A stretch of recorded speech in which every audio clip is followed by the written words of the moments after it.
Both fighters fought Isaiah Thomas, unbeaten cruiserweight. Shimmel lost to him. He said, I had no excuses. I just got frustrated in that fight. Nerves got to me. It was my national television debut. Gassiev hit Thomas with a right hand, but it happened after the bell in the third round. The fight ruled no contest. Here's a left hook to the body by Gassiev. Yeah, that body shot had bad intentions. Shimmel's doing a great job, jabbing, moving out of the range. Big shot that dropped Shimmel! And this fight is over! He's out. Stay back.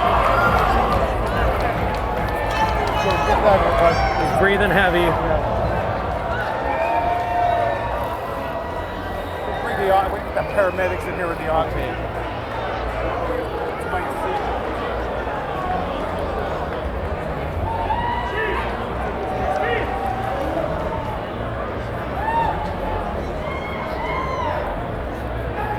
You just heard the doctor say he's out cold right now, but he's breathing hard. Let's bring the paramedics, let's bring some oxygen to the ring. Here they come, they're here. The 8th round set to commence. Derek James telling Jermell, look, you have to be busier. Everything off the stick, off the jab. And Jermell, I really don't, I'm curious as to what his thought process is. And now he's coming out hard, and he throws a right hand that backs up John Jackson. Well, where was this in the first couple of rounds? But he could turn the tide of the fight in his favor if he picks it up. John Jackson has been the more active fighter. Can Jermell be the busier fighter in these championship rounds? A jab followed by a clubbing left hook there by Jermell. A nice right hand that caught. Oh, and it's done, John Jackson. And Jackson is out, and this one is over. Oh my goodness. He sent him into next week, and we have a new champion. It is Jermell Charlo. It's a brotherly affair. He's a champion. It's Jermell Charlo. Oh my! Talk about icing somebody. What a finish!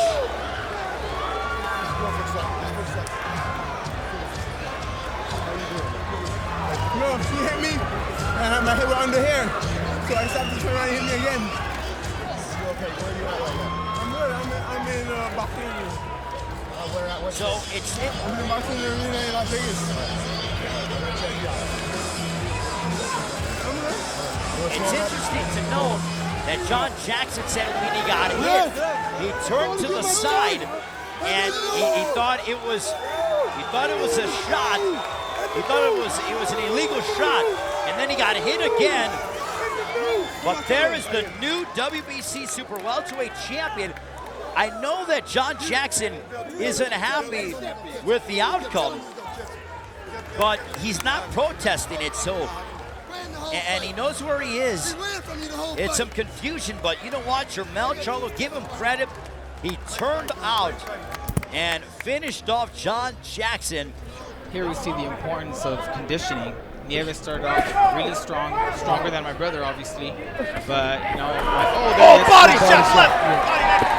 Another body shot! And Nieves goes down.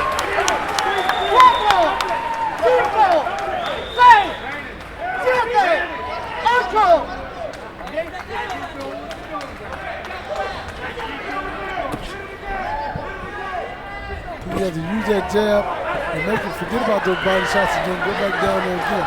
Good shot. Another body shot! And go back to the jab and set the body shot up.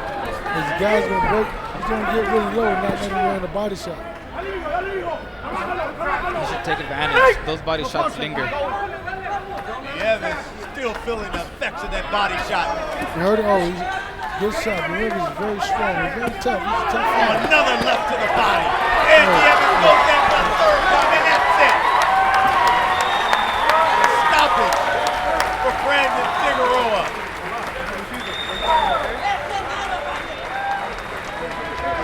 Big brother. Yeah, he's taking time. right-handed Figueroa just stopped Nieves. Omar, let's recap this fight, and let's go right straight to the 5th round and those knockdowns by your brother. Those body shots are devastating. And I know my brother hits hard. I've sparred with him, but the main thing about body shots that I've always told him is, you know, if you hurt someone to the body, keep at it, because those body shots linger. It's not like a headshot that, you know, flash knockdown or whatever. But here we see the 3rd one. It's still the same punch from the first knockdown that's still hurting him, and you can't recover from it. It's hard. The faster fighter here is Benavidez, clearly. But Medina relying on toughness and timing, which is what a lot of these tough, plodding fighters do. Good shot there to the body by Benavidez there. See, right here, I would like to see Medina use an angle, but that's not in Medina's style. It's not in his repertoire. He just likes to go forward, take 2-3 punches. Right there, he's hurt. Benavidez right hand, followed by a left hook, and David Benavidez may have Rogelio Medina in some trouble. And an uppercut, and Medina, how is he still standing? He has taken a ton of abuse, and he moves forward. Wow. He took an uppercut that almost took his head off, and John Shorley is watching Rogelio Medina. This is incredible to watch. It really is. Benavidez damn near decapitated Medina. Medina's still coming forward. And Benavidez, but credit to him, he had Medina hurt, but he was not erratic, and now uppercuts followed by hooks. Look at this work by David Benavidez with his back on the ropes. Oh my goodness, a 7-punch combination. This is why they believe so much in this 20-year-old. Sledgehammer of a right hand. Oh my goodness, this is special. This is brutal and beautiful at the same time. Medina, we expected this from both fighters. Incredible. And that ends the 4th round. Standing ovation. You want 2 warriors, 2 guerreros? Well, they are battling here tonight in Laredo, Texas. This is a super middleweight eliminator. The winner will go ahead and vie for the right to compete for the World Championship. It will be Durrell and Smith fighting for the vacant title, and then the winner of this matchup will fight that winner. And a big right hand on the side of the head of Rogelio Medina, but back comes the 28-year-old. Oh, good shot there by Porky Medina to the body. Sneaky little body shot, but even better right hook by Benavidez. 3 sledgehammer straight rights down the middle that have found their mark for David Benavidez. Closing stages, 2 right hands, and now Medina with his back against the ropes. He is throwing, but this is a heavy onslaught by David Benavidez as he is pouring it on Rogelio Medina. A big right hand. John Shorley watching it. David Benavidez is trying to make a statement and finish off Rogelio Medina. Will the Medina clan with the right back? And now John Shorley is going. It's a knockdown. Medina not happy about it. Here's the reason I'm saying they should stop this, because Medina, even though we know he's going to take this onslaught, it's for his own benefit. The corner really needs to look into Medina's eyes and his soul. Does he really want to stay into this fight? And Medina now has a tight guard, but he could be too brave for his own good. And what a stinging left uppercut by David Benavidez, backing up Rogelio Medina. And a body shot there as Medina, but he comes upstairs. Look at that. He always has a puncher's chance, and that is that bravado. But a body shot sending Medina to the deck. Medina has to be one of the bravest fighters I've seen in person. 7, 8. Okay. For all the headshots he took, it was a body shot that dropped Medina. That was extremely crafty out of Benavidez to go ahead and say, okay, the head's not working, and another body shot, and a left hook to the body. And now David Benavidez comes upstairs and is trying to bring it into the night of Porky Medina. What a punch! And down goes Medina, and David Benavidez has starched Rogelio Medina. We talked about, could he be the next big thing in boxing as he continues to prove and put on performances like this? The answer is emphatically yes. No surprise. And Cod was not well received when he was introduced here to the crowd. It's Spence. It's backed up by Brook. I don't know if he was off balance or hurt. Spence trying to come back and fight to show he wasn't hurt. And Spence giving it into the body. Nice attack there by Errol Spence Jr. Lead left hand back. Brook up momentarily. Brook though ducks underneath the sweeping left. Looking to lead with that right hand, but misses, and Sinapa's attack now is the Dallas resident, Errol Spence Jr. Oh, yeah! Spence starting to really up the tempo here as these rounds progress. The best round of the fight for Errol Spence Jr. And as the fatigue sets in for Kel, these body shots hurt more. Jabs and hits all Errol Spence. One-way traffic here. And down goes Kel Brook. Big left hand backing Brook up. It is all Errol Spence Jr. Kel Brook trying to defend valiantly. But he's eating. That's the thing, Errol doesn't take no for an answer. He's got that youthful energy, that energy of a young phenom who hasn't never been a world champion yet, but is starving for that title. You wonder how much more he could take. He's got it. He's taking a knee. I don't know what's up with his head, his knee, man. His eye.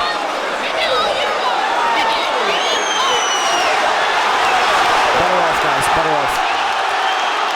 Better off. And the fight is over. Errol Spence Jr. has done it. The truth hurts.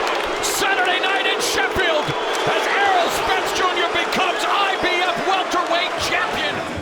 This is a learning experience for Tabiti. Even though he's 28 years of age, he still hasn't even cracked 20 professional fights, and he still was an unblemished record. Stop! As we approach 75 seconds to go here in round 6. Good math, man.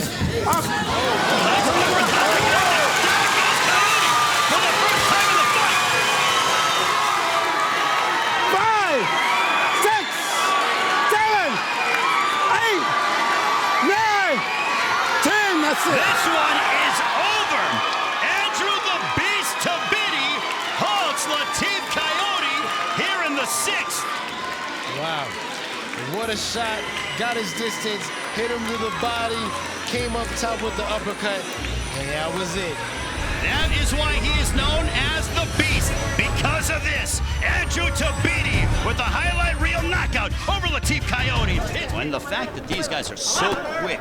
I mean, you look at coming up June 9th, you have after Medina Santa Cruz. Nice uppercut. And that, oh my goodness, and down goes Escandon with the right hand. Beautiful shot. He's been throwing that uppercut all night. He finally found the home for it right on the chin and did some damage with it. There's a reason why just one guy has lasted the distance with Nyambayar. It's because of power like that. And now Nyambayar sets him down again with the right hand. The one thing that Escandon's doing wrong is he's getting up too fast. He's not taking the 8 count, so your legs are not 100% under you. Nyambayar with 2 knockdowns of Escandon. 2 knockdowns, and now look at Nyambayar puts his hands on his knees as to invite Escandon in as the face is reddened and bloodied of Oscar Escandon. Tukstu Nyambayar putting Oscar Escandon not once but twice in the 2nd. Yeah, he caught him with that nice uppercut that put him down. And then he hit him with that straight right hand also that put him down for the 2nd time. And as we spoken in the last fight with Rosario and Justin DeLoach, you know, Justin not taking that full time, what Robert Guerrero spoke on, Escandon getting right up, it's that warrior in him. You know, the smartest thing to do would be able to take your time, take the 8 count and, you know, ease your way back in. But of course with him, he gets right up and he's wanting to go back for more. Well, Escandon is a fighter. That's point blank. I mean, he went ahead and he was stopped by Gary Russell Jr. when he challenged for the world title over a year ago.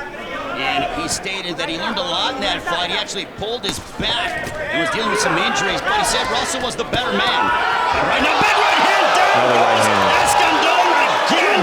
That sledgehammer right hand for Tukstu Nyambayar.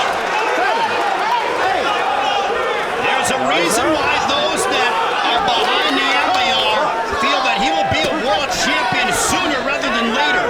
And if he continues to look like this, it will certainly could very well come to fruition. A big right hand. Down goes Escandon for the 4th time in the fight. Nyambayar is doing a great job of keeping this distance. Even though he knows he has him hurt, he's not jumping on him. He's not smothering himself. He's making sure he's keeping his distance, keeping him on the end of his punches, using his rock bats. Beautiful work. Another right hand. What Escandon needs to do is tie him up just like that and not let him get off. Love the distance in Nyambayar. Love the distance. And this one is over. Tukstu Nyambayar vanquishes Oscar Escandon here in the 3rd round. And my goodness, he continues to look impressive. Very impressive fundamentals, very impressive distance, even though he knows he had him hurt. He knows he wanted to get him out of there. He didn't jump on him and smother himself. Yes, his hand speed and his power also were very impressive. Absolutely, definitely a good frame for the heavyweight division. He's not, you know, too tall and lean, too short and stocky. He's got a good reach. I mean, just muscle upon muscle. And Del Long on the opposite spectrum. And down he goes. And this one is That's over. all she wrote. Wow! The power evident in Efe Ajagba. He was right. He's a beast with a capital B. And he gave him a knockout with a capital K. But Velasco's going to have to start slipping and countering. He tried it with the right hand, but he's got to use that head. But when he gets down inside there, he's got to take advantage of that, or he's going to be trying. He's going to be on the end of the punches all night. So he's got to start penetrating, slipping, countering, like that right there. He got hit, but he countered twice back. Yeah, but he's coming in and needs to move his head a little bit more and show different angles while he's going in. Well, you know, sometimes you can come in on a straight line and your angles are your head movement, left and right. You know, you don't want to take yourself too well. He just whoa! Down to his knees in pain. Velasco after a quick delivery. No, he's hurt. From Barrios. I don't think he's getting up. I don't know what punch that was. That was a straight right hand. The way how he reacted, it almost seemed like a body punch, but it was a straight right up. Yeah. Yeah, the Prograis fight, the body punches. Well, look, I mean, the last punch, the obvious punch that you saw was that right hand. Whether he followed up with a left hook to the body, I don't know, because his back was to me. But I had told Lennox Lewis earlier, what did I say? Yeah, you know you did. I agree. I said it was going to be 2 rounds. I said it's going to be a 2-round fight or a 10-round fight. Well, he's undefeated for a reason. Barrios, none of his last 7 victories have gone the distance. So you can chalk up another one. No, look, if you saw him in the fighter meeting, his hands, they look like light heavyweight's hands. They're huge. He's a big kid for the weight division. The bell and round 1. Breazeale hoping to produce a Bazinga moment as he puts his own Big Bang Theory to the test. Wilder, who procured the heavyweight title against Berman Stavern. Stavern being the first person to go the distance with Wilder. Wilder obliterated him in the rematch, and Wilder told us that he is going to treat Breazeale exactly the same way as he lands the 1-2 combination early. The key thing about this fight is Dominic Breazeale is a slow starter. Everybody knows it, and the question is, can Wilder take advantage of that? We've talked about Breazeale having 18 knockouts total. Wilder has 19 first-round KOs. Ooh, going to the body with that left hand. And rarely does Wilder go down there. And that's something his trainer, former welterweight champion Mark Breland, told me he wants him to go to the body and then double punch, Paulie. Go to the body with the right and then the right uppercut on the inside. Well, both guys have mentioned they need to go to the body against the other, so it'll be interesting to see how they implement that game plan. Breazeale is a guy who takes a good headshot and has been a stubborn guy. We saw it in the Joshua fight. Well, you know, he's shaking his head. He's getting hit with right hand. And that's been the thing that already hurt. Wilder all over Breazeale. Mulling Breazeale in the corner. Oh, but Breazeale comes back with a counter right hand and another right hand. Fierce exchange here in round 1. And that's the thing with these big guys. Any punch can change momentum. Breazeale was sent reeling with that big shot, but then he got Wilder off of him by landing his own right hand. The crowd already in fuego. Like the action here in the first frame. Breazeale survives his first taste of adversity.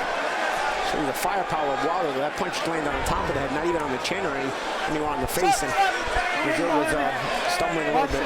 But credit to Breazeale for having the character to throw with him. And Wilder hit Breazeale so hard, they are feeling it at Breazeale. Mamma mia, what a KO! 7, 8, 9, 10. That's it. And despite Breazeale getting up to his feet, he's in no condition to continue, Al. That is what Deontay Wilder wanted. The early part of this fight was a danger for Breazeale. He's done what he has done so many times before, used his power to end fights.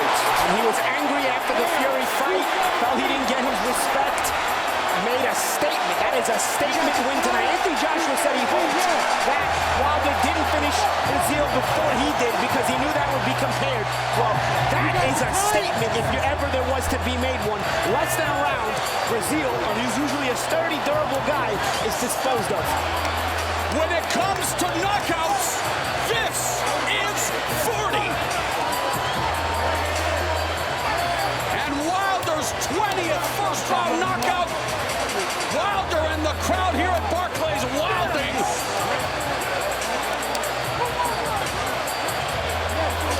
The fans come for the knockouts, Al. It doesn't get more impressive than that. It was impressive because of the things Paulie referenced. Breazeale is durable. It took Anthony Joshua longer to get him out, and so that becomes a statement for Wilder, as Paulie said. And for Dominic Breazeale, very, very disappointing. Obviously, he felt he could get inside, muscle Wilder, make this a long fight, get something done. He didn't even come close.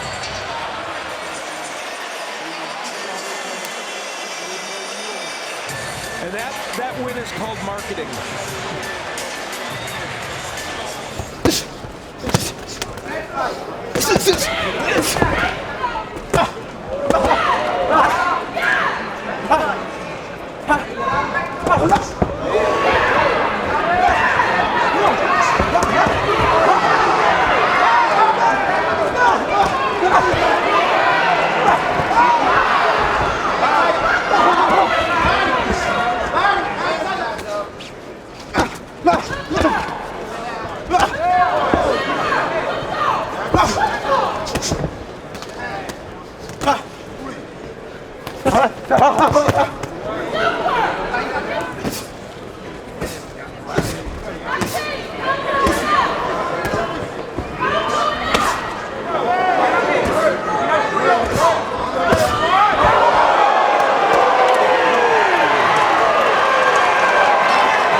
So far, Lara is the one stepping to Lamanna. Good hard left hand straight up the middle again. And Lamanna said that he was always concerned about that punch, but here he sees it straight in the first round, that left coming straight through. It did, and what he did was after. Oh, that hurt him right there. That is a quick, lightning fast left hand from Lara. See, but you can't walk straight in. These guys live off of guys walking. Down he goes, one left hand, and Lara puts Lamanna on his back, and his fight is over. One shot, it's over. Lamanna was saying that, you know, he was concerned about Lara's left hand, and he didn't see it. And usually, the punch that knocks you out, you don't see. You saw how Lara set him up for that. He threw about 4 straight right hands right down the middle. He got Lamanna to start closing up the middle, and then he went around the guard with that little looping left hand and just caught him flush. And it's a good point, Joe. There's such nuance of skill that Lara has from his decades of boxing. He's just at another level. That didn't happen by accident. Yeah. He set him up. Lara just won another title. Will resemble that wonderful era of the Four Kings. Yeah, it could in some ways because there's so many good matches to be made. Now, you know, normally Figueroa lands 40% of his power punches. He's landing 31% so far in this match, which isn't that far off. All right, let's bring in our unofficial scorer, Steve Fard. How do you have it at the halfway point? I have it 4 rounds to 2, Mo. 58-56 for Nery. I can explain the difference in this fight pretty easily. Body punching. I think he's been committed to it. He's been steady with it, and he's featured it in virtually every exchange, and that's why I have Nery ahead. Oh, and Figueroa continues to headhunt, and tag Nery with some of those shots beginning to, there's some swelling around the eyes of Luis Nery. And to Butcher Steve's point, 72 body punches according to show sets landed by Nery, 10 by Figueroa. Figueroa starting to land some good shots upstairs, Abner. Yeah, Figueroa definitely bringing it. Steve, more than 1,000 power punches thrown already. We are in round number 7. And Nery. You guys get back up. We gotta watch this, all right? All right? No. Let's go. There's been a subtle shift in this round. Under a minute left of the 7. Nery goes down for the 4th time in his career. 5, 6, 7, 8, 9, 10. Brandon Figueroa has just stopped Luis Nery. I think here comes one body shot. Boom. Yes. That's that. You can see his face expression. That one hurt. And that delayed reaction, Oscar De La Hoya, Bernard Hopkins. Shades of Jermel, Charlo, Yes, and Rosario, the chest, landing that's in right. almost the same spot. And it was kind of a uppercut in a way. Yeah, it was. And oh, yeah, that was right in the solar plexus. That was just delivered perfectly by Brandon Figueroa. The Heartbreaker has just broken the heart and the fighting spirit of Luis Nery. Nery tasting defeat for the first time.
And now Ennis back to the righty. He switches instinctively. He said, there's no plan. I do it when it feels right. And when it comes to the jab, it either sets the rhythm or it breaks the rhythm.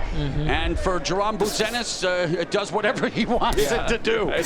And that's great because most of the fighters, a great percentage, do switch because they feel that they need to change the plan. And this guy, that right hand down goes Clayton for the 2nd time in his career.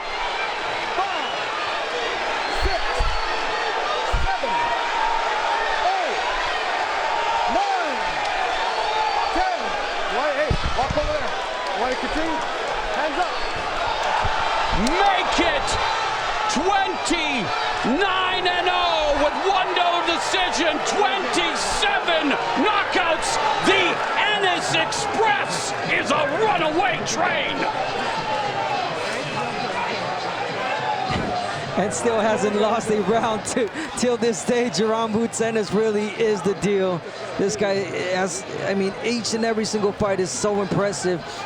You see, you notice, and he teaches you something different in every single fight. The way he detonated that combination out, so clean. Yeah, what's making all this even more impressive is he's knocking out fighters that are not supposed to get knocked out so quick, and people that haven't been knocked out before, like Clayton. So his power is dramatic. Yeah, great footwork from Charlo. Yeah, I was going to say, really good footwork. And what is footwork? People say people think that it's just running around and that's footwork. No. Right hand from Castano. Nice right hand. Oh, and Charlo comes back with a combination. Final minute. Finish your thought on footwork. Yeah, followed it up. I mean, it's being placed at the right time. There it is. You put yourself in for the uppercut. Oh, that dropped Brian Castano. A delayed reaction.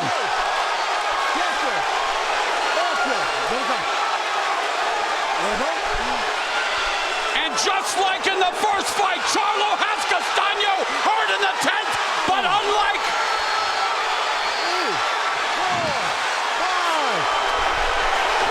the first fight, Charlo closes the show in the rematch in round 10.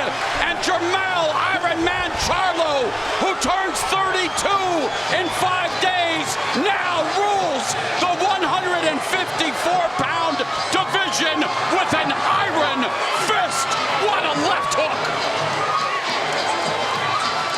Closes the book on Brian Castano here tonight. As he did in his rematch with Tony Harrison, Charlo's power ended up being the difference again late in a fight, just like he did when he knocked out Harrison. And we talked about it beforehand. They felt the power ultimately would be the differentiator, and that is exactly what happened. And you mentioned it, that in these later rounds, he makes those adjustments. He still has the power to get you out, and that was proven once again from Jermell Charlo. Well-placed uppercut, well-placed hook. And again, we're talking about the footwork. To be placed in the right place to throw those hands, and he did really well, Jermell Charlo.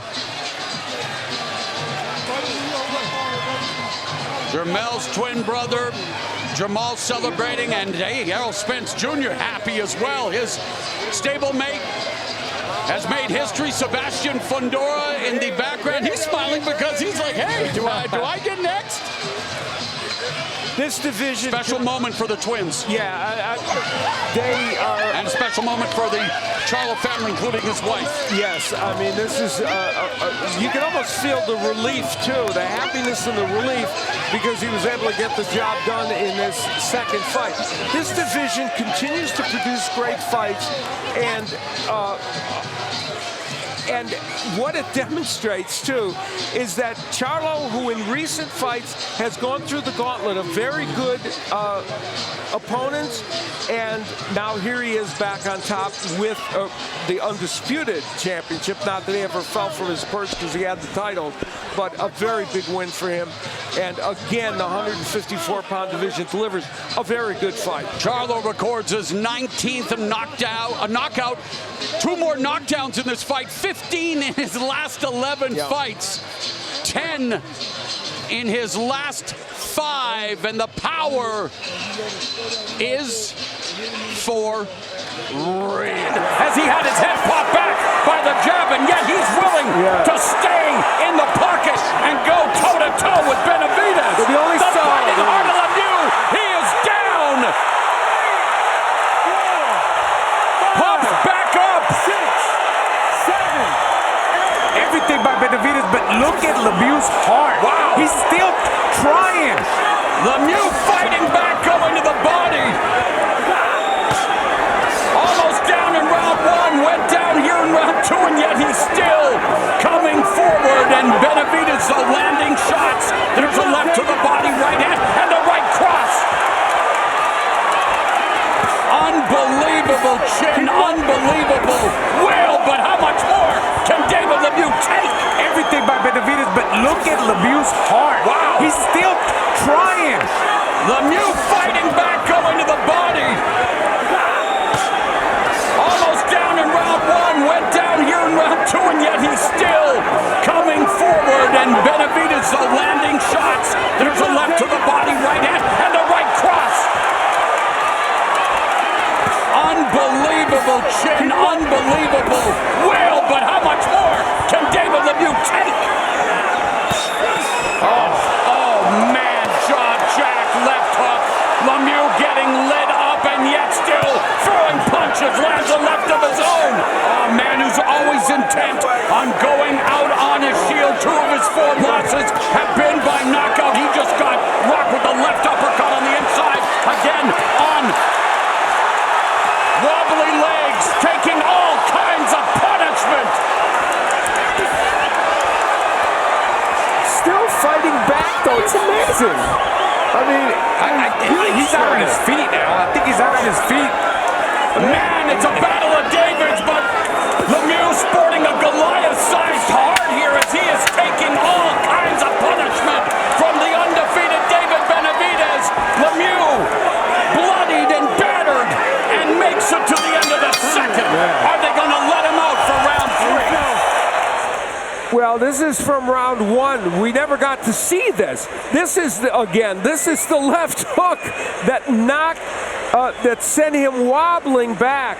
And this is, could have been a knockdown again, right? Could have been called a knockdown. Then Benavidez got in there. He threw this flurry. Let's go.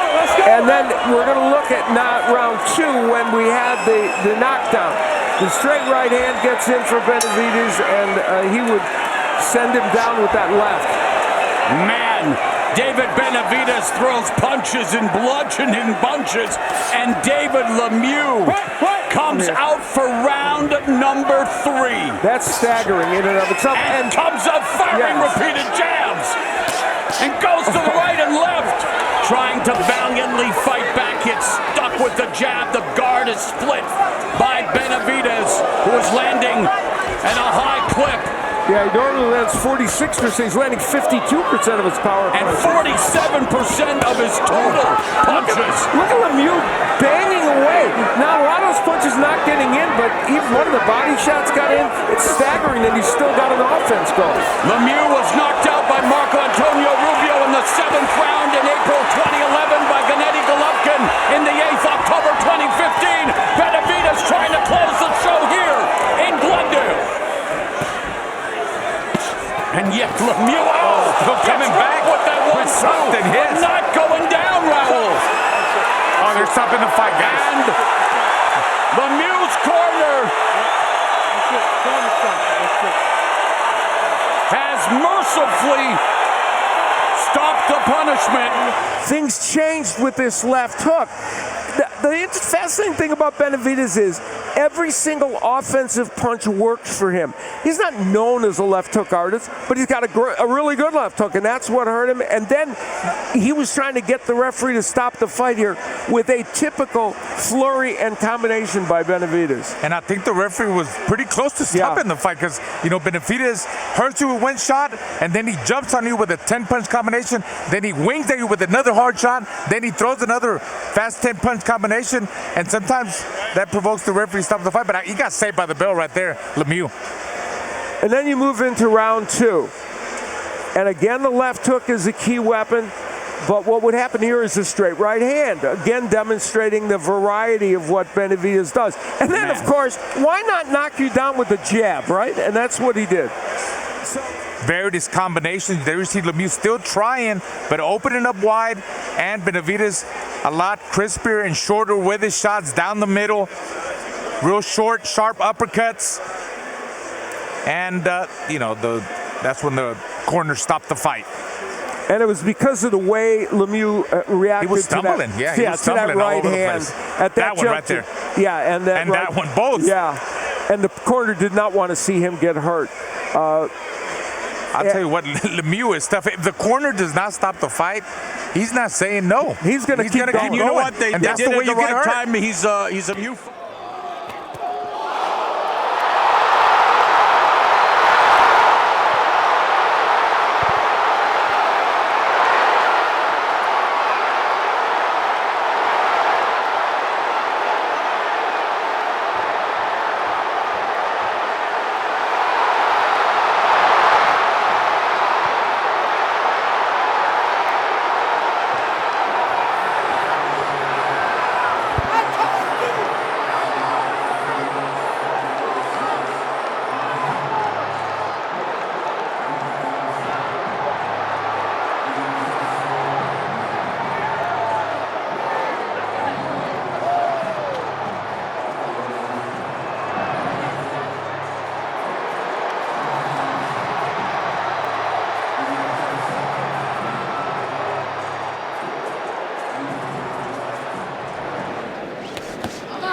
tells you something. He's probably getting worn out a little bit. He had a good first half.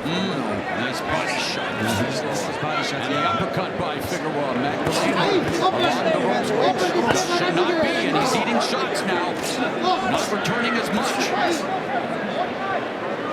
There's a left hook upstairs, Bo. Magdaleno went downstairs with the right hand, but it's Figueroa now continuing to open up.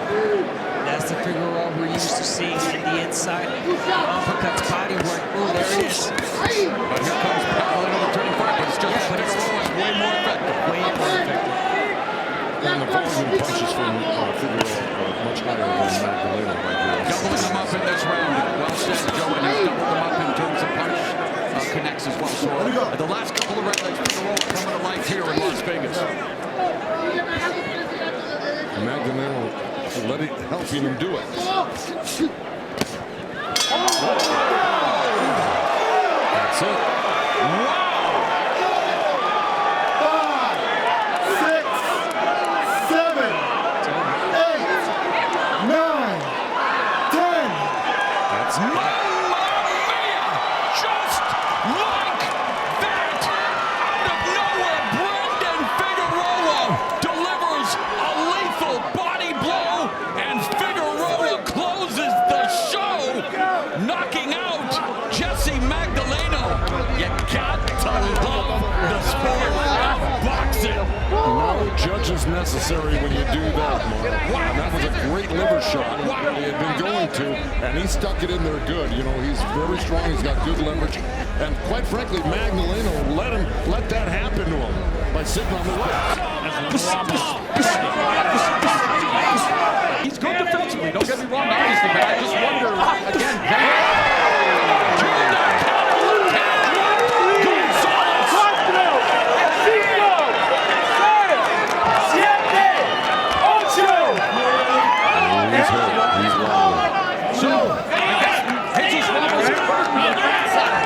going for the finish, dropping Gonzalez. He's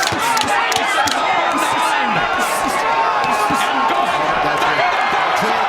round number 9 leads to the stoppage win. Last time he took it out, but tonight Jesus Ramos bounces back with his 17th knockout victory, becoming the first man in 37 fights to stop Johan Gonzalez. He deserved that knockout. He didn't kind of knock in the southpaw position. He was almost in a right-handed stance when he hit him with that left hook. You guys know my nickname one time because that's all that it takes, and we witnessed it right here with Jesus Ramos with that punch, and then the beautiful finish when he put his foot on the gas to give us a terrific performance tonight. It's two unbeaten fighters putting their records on the line here and not leaving it to chance. Wilfredo Gomez, Carlos Zarate, Rafael Marquez. Having remind us Leo Santa Cruz. Yeah, let's go. Morales Barrera 2.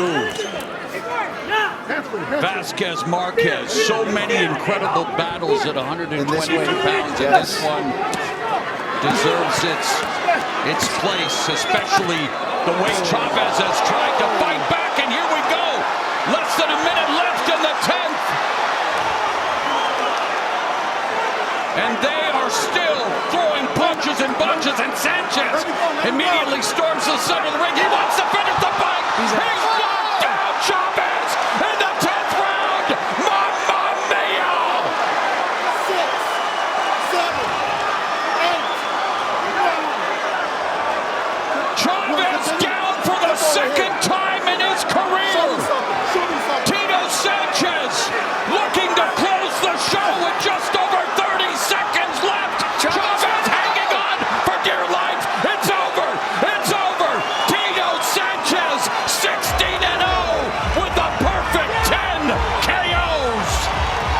And that's how you close the show, guys. Tito Sanchez came here to fight. Secret about your weekend, Brian. Wow, he predicted a David Benavidez knockout in the main event, and Sanchez set the table with a knockout of his own. What a tremendous display by Tito Sanchez. That's how you take control control of the terms of the fight. You wear your opponent down, and with the fight on the line in the final round, you knock him down and you knock him out. Tito Sanchez, everyone. That's how you do it. Under a minute left in the fourth. Even if these shots aren't landing full and flush, these are good sequences for Zerda. That's having a much better round here in round number 4. Nice. Another left hand from Benavidez. Left hook. Downstairs, upstairs. Solid right hand. Goes to the body. Ramirez getting tagged. Ramirez fighting back. Ramirez gets tagged with another right hand. Backs up, feeling the power of David Benavidez. This is Monstro's world. This is where he Another solid right hand. Ramirez in trouble on the ropes. Trying to shut up Benavidez. Left uppercut. Left hand.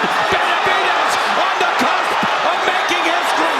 But Ramirez is not going down without a fight. Mamma mia. What if Ramirez is down? Ramirez is down. The second knockdown of his career. It's in round 4. David Benavidez answering every single question. What a performance. So does his power and his speed carry up to 200 pounds? absolutely sublime. Pound for pound, indeed. Right hand lands for the challenge. And the body work continues to be effective for Benavidez. Right uppercut scores for the challenger, as does that left hook upstairs. Yeah, Benavidez, I mean, Ramirez taking a lot of shots, clean shots from David. And the eye is beginning to show the effects of those shots. That right eye, as Brian mentioned, swelling. But Ramirez remains game, wanting to defend his turf. That right eye is on the verge of being closed, and you wonder how much leeway the ringside doctor is going to give Ramirez. But he's putting the pressure on Benavidez now. Body shot though by Benavidez, and the hands rattling Ramirez again, backs him up, hurts him. Ramirez takes a knee. He's down for the second time in the fight, and it could be over. 7, 8. Ramirez can't continue. History has been made. David Benavidez, the first fighter to win titles at 168, 175, and now at 200 pounds. If he was auditioning to become the face of boxing, he just passed that audition with flying colors. I was about to say the new face of Cinco de Mayo, but why stop there? With a pound-for-pound level performance like what David Benavidez just delivered, you are looking at one of the greats of modern-day boxing and somebody who is authoring a unique legacy on his own terms. So the odds makers knew what they were talking about after all, Abner. A big favorite, and the monster lives up to